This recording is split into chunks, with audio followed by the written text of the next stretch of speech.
Bonjour à toutes et à tous, j'espère que vous allez bien. Je suis heureuse de vous retrouver aujourd'hui sur Histoire de vie, le podcast produit par RBK Media.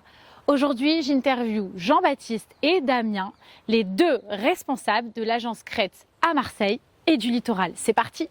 Bonjour à tous les deux. Salut. Bonjour. Je suis très contente d'être avec vous aujourd'hui dans cette villa exceptionnelle pour une interview exceptionnelle. Évidemment. C'est beaucoup d'exceptionnel. Oui, mais tout est exceptionnel ici. Alors, avant d'être associés, vous êtes d'abord amis, si on m'a donné les bonnes infos. Du coup, comment votre histoire commune a-t-elle commencé ? À l'école de commerce à Aix-en-Provence. C'était il y a quoi, une douzaine d'années. Non, on n'est pas si vieux, une douzaine 13 ans, d'années. ouais, peut-être 12-13 ans. 2013. Ouais. Vous êtes rencontrés là-bas. Dans la même classe. On s'est rencontrés, on a fait la première journée donc de rentrée, et ensuite on a passé une soirée tous les deux. On s'est dit, je sais pas, on était au fond de la salle, parce que bon, forcément on est tout le temps au fond de la classe. Et on s'est regardé, on s'est dit, tu fais quoi ce soir ? Il y a une soirée, on y va. Et en fait, on a fait une soirée, ça m'a tué direct. C'était parti. Ouais. Et à quel moment vous avez décidé de vous associer, de transformer cette amitié en un projet entrepreneurial ? Très vite. Ça nous est arrivé très vite, puisque même quand on était encore dans notre promo, en école de commerce, on avait déjà des projets qu'on présentait souvent, on était toujours ensemble. Et on avait déjà des idées de projets entrepreneuriales. On savait qu'on allait s'associer un jour ou l'autre, on avait eu plein de projets avant d'arriver à celui-ci. Donc, Et pourquoi justement avoir choisi agent immobilier ? Alors, agent immobilier, on n'a pas choisi. En fait, on a fait nos expériences de vie. Damien a beaucoup voyagé. Moi, j'étais à Paris. Damien a travaillé. Enfin, on a fait nos expériences. Et moi, quand j'étais à Paris, en fait, j'ai décidé de rentrer dans le sud pour fonder une famille, parce qu'avec ma femme, forcément, en tant que sudiste, on ne voulait pas rester à Paris. Je me suis lancé dans l'immobilier, et ensuite, c'est venu comme ça. Mais on ne s'est pas dit, on veut être agent immobilier, quoi. On a toujours été dans des fonctions commerciales. Je parle pour nous deux, parce qu'on a fait les mêmes études, on a fait les mêmes choses. Donc, c'est vraiment le côté commercial qui primait, mais l'immobilier, c'est arrivé comme ça. Et ça fait combien de temps que vous êtes dans l'immobilier, là ? JB 6 ans, et Crête, on est ouvert à 5 ans en 2021 dans la région. Alors justement, comment est née l'opportunité de rejoindre l'univers de l'agence Crête ? Alors, l'opportunité, en fait, donc moi, ça faisait déjà un an que je faisais de l'immobilier, plus sur une agence type un peu mass market, donc des biens un peu classiques. Et je regarde la série, le premier épisode de la série sur Netflix avec ma femme, alors qu'on regarde. Première saison, du coup, c'était pas connu à l'époque. Exactement, personne ne connaissait. Et alors, on regarde jamais de série ensemble avec ma femme, faut le savoir. Et là, elle me dit, envoie un message. On regarde l'épisode, les gens sont cool, ils matchaient avec nous, et moi je me dis pourquoi pas essayer d'envoyer un message en leur disant que Marseille est en plein boom, il y a quelque chose qui prend, donc mais c'est un message bienveillant, pas pour travailler avec eux. Et ils nous ont répondu. Alors maintenant on le sait, le nombre de demandes qu'ils doivent recevoir, pour travailler avec eux, ça doit être colossal. Et à cette époque, vu que c'était le premier épisode et que l'agence n'était pas du tout aussi exposée que maintenant, donc on a réussi. C'était possible encore d'avoir C'était contact avec eux. À l'époque, ils avaient 20 ou 25 000 followers. Bon, peut-être même moins. Le compte principal. Ah ouais. Oh, c'est déjà bien quand même. Oui, maintenant ils en ont là. 600 bientôt, ou 550. Et- Ça donne une idée de l'évolution, quoi. Et en fait, donc je les contacte et tout de suite, le jour d'après, j'ai Valentin qui m'écrit « Super ton message JB, on se fait une petite visio pour en discuter ». Donc ça a matché et on raccroche. Et tout de suite après, ils ont décidé de venir dans le sud pour me rencontrer. Et à l'époque, je me souviens, j'avais une petite Fiat 500, je me souviens d'avoir Olivier Kretz qui arrive à l'hôtel C2. Je viens la chercher dans ma Fiat 500 et il me challengeait sur les listings de la région, des trucs à 1, 2, 3 millions d'euros, 4 millions d'euros. Et voilà, donc en gros, c'était vraiment pour me tester. Et ensuite, à la fin de la journée, je me souviens, il m'a dit tiens, je te donne les clés de l'agence. En gros, c'était un petit peu le message. Et il me dit vas-y, c'est bon, je t'embauche, quoi. Ça a commencé comme ça. Et entre-temps, Damien travaillait déjà avec moi sur la partie immobilier dans l'ancienne agence. Et ensuite, forcément, le but dans ma tête, c'était de me dire allez, on va tous travailler ensemble. Et après, Damien est rentré, il a fait ses preuves et ça a explosé, quoi. Et quelles difficultés vous avez rencontrées ?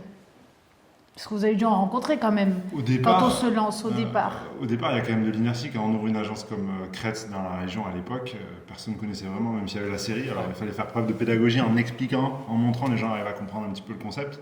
Mais au départ, il y avait tout à bâtir dans la région. Et puis surtout, Il n'y avait pas les réseaux sociaux encore. Et c'est une agence parisienne, soyons clairs, et pas connue. Donc il y a eu pas mal de problématiques. Et puis nous aussi, on n'est pas de l'immobilier de luxe, on est des gens nord. Enfin, on vient d'un milieu. On n'avait pas de réseau à la base à favorisé, Marseille, quoi. ce qui est hyper rare, parce qu'on s'est dans le sans réseau. Et grâce à la puissance de la marque et au travail qu'on a fait toutes ces années-là, on a réussi à compenser, même faire même plus que ça. Et ça, c'est assez dingue. C'est clair. Alors, qu'est-ce qui vous a convaincu que Marseille avait un véritable potentiel dans l'immobilier de prestige ? y a plein de choses. Hein. Alors, Marseille, on a le temps, vous pouvez détailler. Marseille et la région. On peut préciser parce que c'est Marseille et la région, parce qu'on ne s'occupe pas seulement de Marseille. Marseille, c'est une partie de notre région, et la région, elle va de la Côte Bleue jusqu'à Saint-Tropez, exclue. On s'arrête au Royal Canadel, là, en gros. On remonte un peu aussi au niveau de la Provence. Une partie, de la Provence, les Alpes de Provence. C'est un grand triangle quand même. Ouais. Mais donc pourquoi Marseille ? Marseille, c'est quand même notre terrain de jeu préférentiel, puisque c'est là où on habite. Marseille, c'est un marché qui est en train d'évoluer. Il y a seulement le segment du luxe, il n'y a pas encore le segment de l'ultra-luxe à Marseille. C'est quoi la différence luxe, ultra-luxe ? Au-delà de 5 millions d'euros à Marseille, c'est considéré comme ultra-luxe, c'est ça ? En tout cas pour notre région, je pense. Il y a très peu de transactions au-delà de ce prix-là, ça arrive mais c'est rare. Alors que dans le Var, qui fait partie de notre région, c'est beaucoup plus courant. Donc c'est bien, on a un mix un petit peu entre différents marchés qui sont assez complémentaires. Il y a Cassis aussi évidemment, qui est un très beau marché. C'est clair.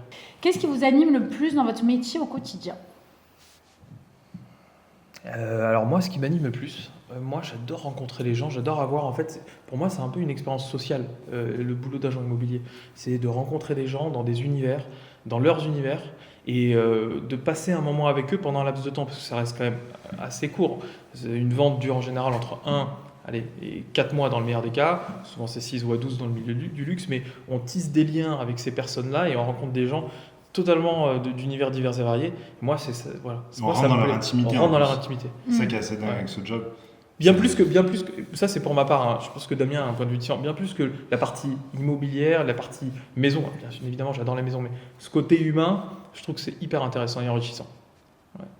Et toi ? Moi, je rejoins JB sur ça, c'est les rencontres et le réseau qu'on peut se faire et ce que ça nous apporte. Ça, c'est exceptionnel à la vitesse où on a pu rencontrer du monde de différents bords. C'est clair. Ça, c'est génial. Après, ce qui me plaît et ce qui m'a attiré vers ce job-là, c'est le fait de pouvoir travailler pour nous, parce qu'on est entrepreneur. Donc, on a une liberté absolue dans tout ce qu'on fait, dans notre quotidien, dans notre organisation.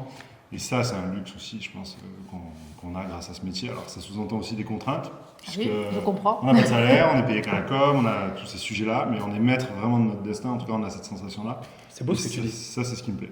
C'est beau ce que tu dis, on est maître de notre destin. C'est vrai, ça ne tient qu'à nous, en fait. Ouais.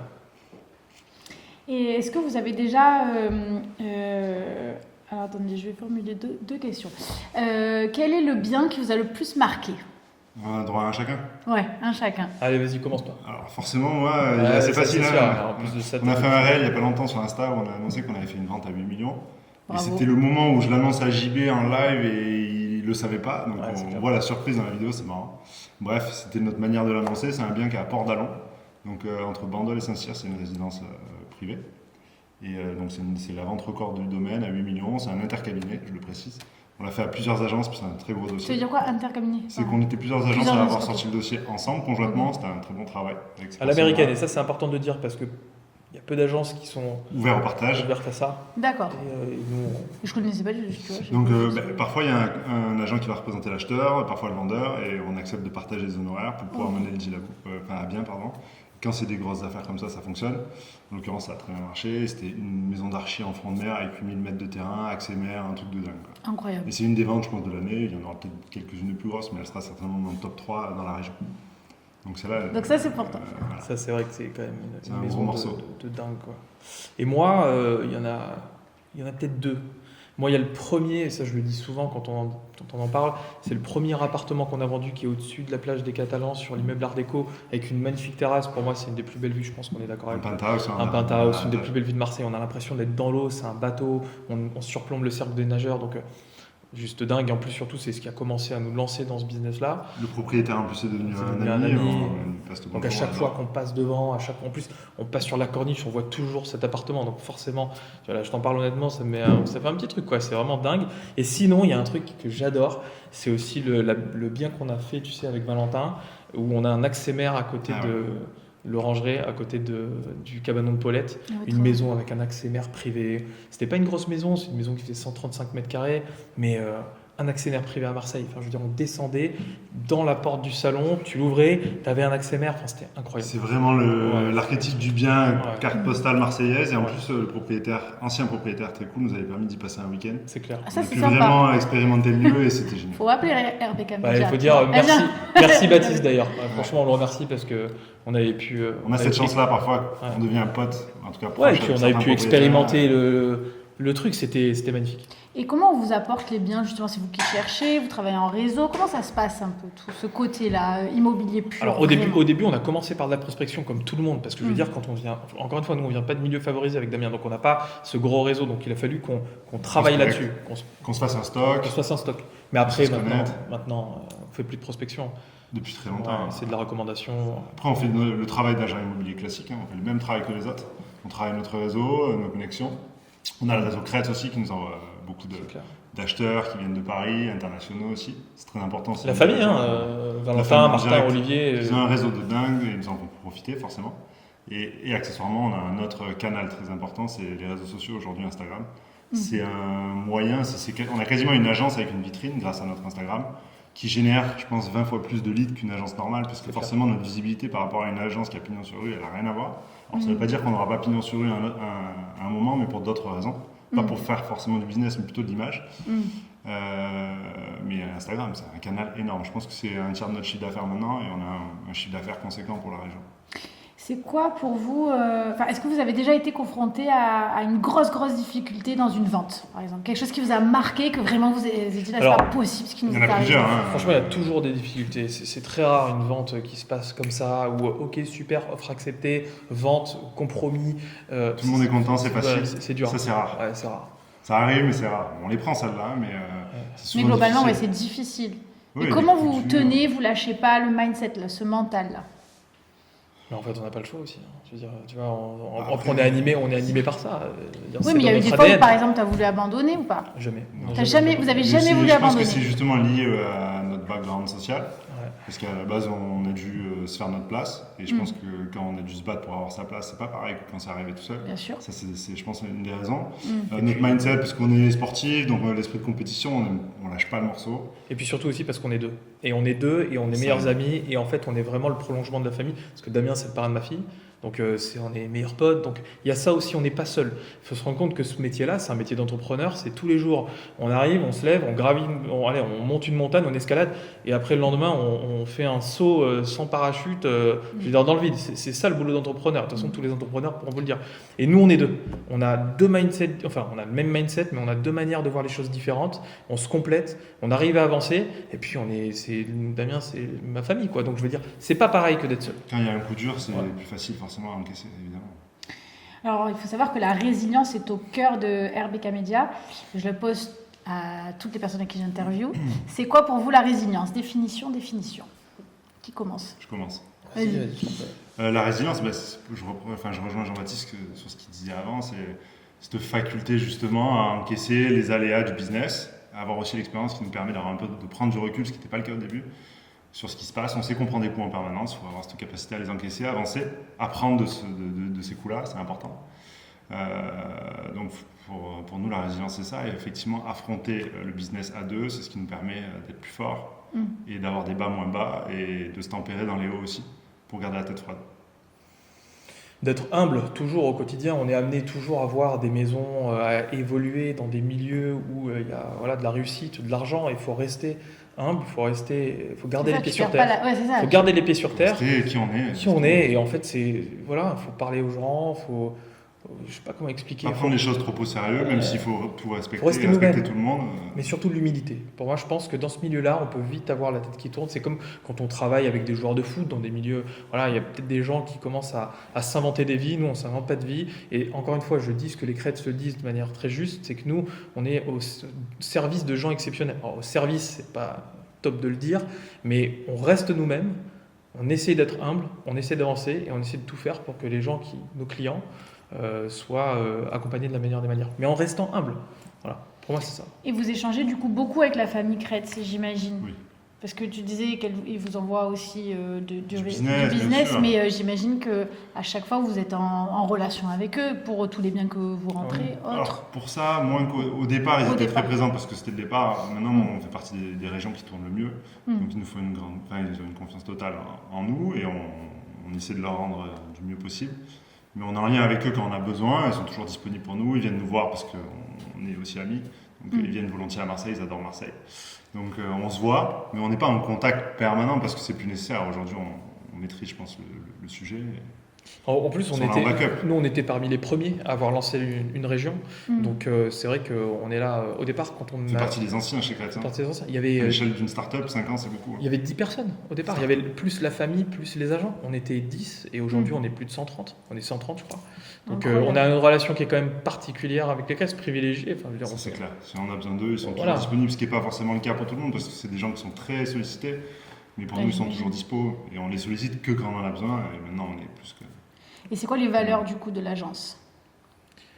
famille, évidemment. Ouais, famille, loyauté, c'est important aussi. Je veux dire, encore une fois, humilité, tout ce qu'on dit depuis tout à l'heure. En fait, on bosse avec des gens qui nous ressemblent. On se ressemble. Nos équipes nous ressemblent, c'est pour ça que Ouais. ça marche, c'est pour ça qu'il n'y a pas de turnover, en tout cas dans notre équipe. Alors vous êtes combien au sein de l'agence Crête Région? On est 8. Du coup, parce que Marseille, On est huit. On est vous 8, êtes mais donc c'est Côte Bleue, Marseille, Cassis, Ouest-Var et Alpes-de-Provence.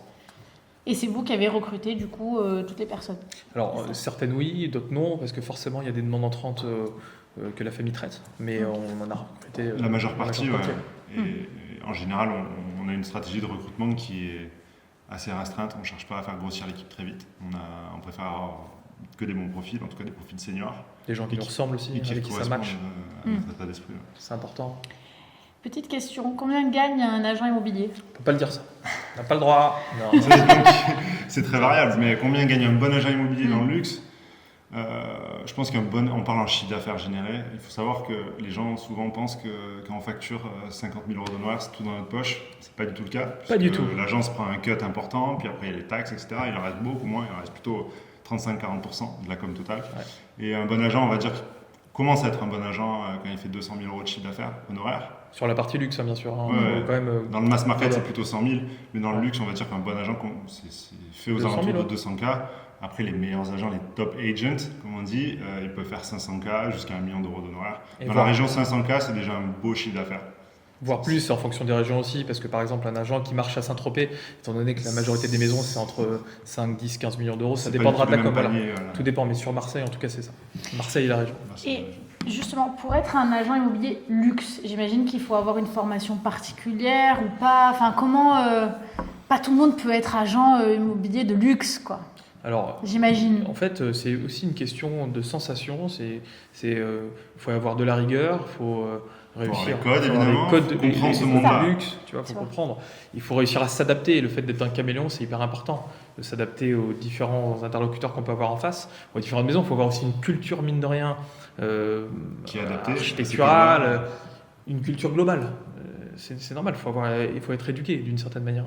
C'est sûr que pas tout le monde peut arriver dans le luxe et de se dire c'est bon, je vais vendre des maisons à 2, 3, 4, 5 millions. C'est plus compliqué. Il y a un taux d'inertie, il y a une inertie qui est très longue dans l'immobilier de luxe, beaucoup plus que dans le mass market. Une vente, ça se fait pas en 3 mois. La plupart du temps, ça se fait en 6 voire 12 mois. Donc, forcément, comme ça représente plus d'argent, il y a plus de concurrence et c'est plus difficile. Mais du coup, justement, par moment, c'est pas un peu la déception de se dire on travaille pendant 6 mois, 1 an, puis au final. Parfois, ça n'arrive pas au bout, comme on le disait Voilà, avant. c'est le ça. côté ingrat de ce job-là. Parfois, on donne sans forcément recevoir systématiquement. Mais il faut avoir l'état d'esprit et savoir que ça fonctionne comme ça, l'accepter pour parfois recevoir aussi. La résilience. Équilibre. Ça revient à la résilience. Toujours pareil, on revient à la résilience. Est-ce qu'il faut savoir parler obligatoirement anglais? Il vaut mieux. Il vaut mieux savoir parler anglais, il vaut mieux savoir parler 2 langues, parce que c'est vrai qu'on a beaucoup de clientèle internationale, surtout avec l'engouement marseillais de ces quelques dernières années. Donc il vaut mieux savoir parler anglais, quoi. Oui, c'est quasi indispensable. Donc vous êtes associés tous les deux, amis. Oui. Comment vous répartissez un petit peu les tâches? La finance. chiffres. Finance Je stratégie. répondu de suite aux chiffres. Finance stratégie. multinationale. En gros, on a tous les deux nos dossiers, donc on est tous les deux agents immobiliers, donc on gère nos dossiers, on fait du commercial. Chacun son business. Chacun son business. Mais On partage tout, comme l'agence. Damien est beaucoup plus sur la partie stratégie, financière, organisationnelle, structuration. Moi, je suis beaucoup plus sur la partie communication, marketing, toute cette partie visibilité. Et on se complète très bien. Et ça marche comme ça. On se fait confiance. Et ça, c'est la base, surtout, de notre association. À ceux qui nous écoutent et qui doutent, quel est votre conseil pour se lancer et pour faire? Alors, moi, pour être agent immobilier?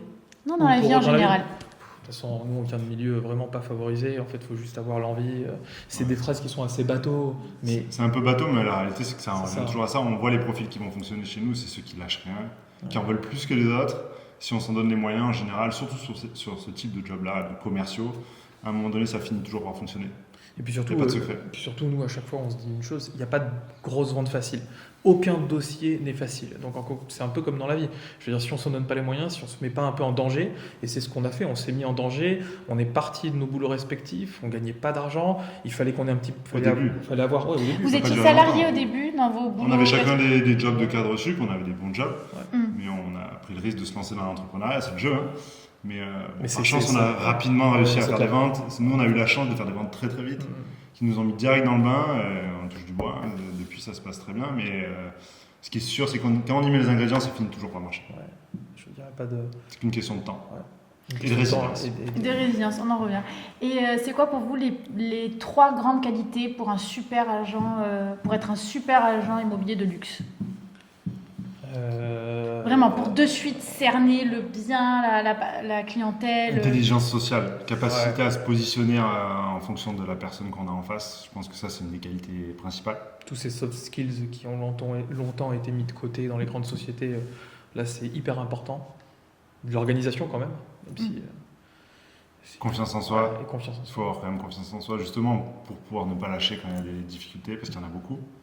Et, Jamais se démonter. et quelque chose de très important qu'on dit aussi à nos équipes, aux gens qu'on recrute, c'est d'avoir le sens du timing. Parce que c'est Le sang-froid, du coup. Ouais, C'est le dire quoi le sang-froid. sens du timing? C'est de présenter une offre, de faire la bonne visite, de donner les informations au bon moment. En fait, Une question de rythme. C'est une question de rythme. Ouais, c'est Et clair. des négos peuvent durer parfois très longtemps, donc il faut savoir négocier, c'est évident, surtout sur des gros biens, et la gestion du rythme et du timing dans une négo, c'est très important.